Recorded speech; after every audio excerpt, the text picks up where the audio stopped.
Pinatitiyak ng Education Department sa Cordillera na matibay ang mga paaralan sa rehiyon bilang paghahanda sa mga sakunang gaya ng lindol. Yan ang ulat ni Christine Bornolia sa Baway ng TTV Cordillera.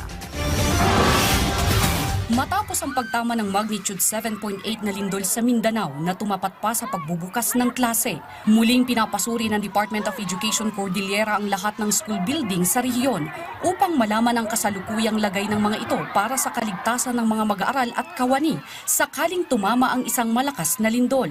Ayon kay DepEdCar Regional Director Nicolas Capulong, kailangang ma-assess ang bawat paaralan para malaman kung kailangang i-retrofit, i-rehabilitate o gibain ng mga ito. We will call the attention of our people, our focal persons for disaster, na mag-alert ng uli, no? Baka kailangan uli, no?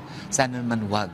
Okay? Samantala sa Lukban Integrated School na may mahigit 2,000 estudyante mula kinder hanggang grade 8, regular silang nagsasagawa ng quarterly earthquake drills para masubok at maihanda ang mga mag-aaral sakaling lumindol. Ayon sa school DRRM, isa sa kanilang sinuri sa Brigada Eskwela ang kaligtasan ng mga classroom building. Since then, nakakaroon po tayo ng earthquake drill, ng fire drill, pero sa ngayon po, since beginning of the school year, ang plano po natin is yung gawin natin ulit yung dati nating ginagawa, magkaroon po ng earthquake drill, and then magkaroon po tayo ng family reunification drills. Kumpiyansa naman ang Department of Education Cordillera na nakahanda ang bawat paaralan sa rehiyon sakaling may dumating na sakuna gaya ng bagyo at lindol.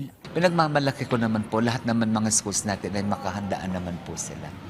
Christine Bornolia sa Baway para sa Bayan.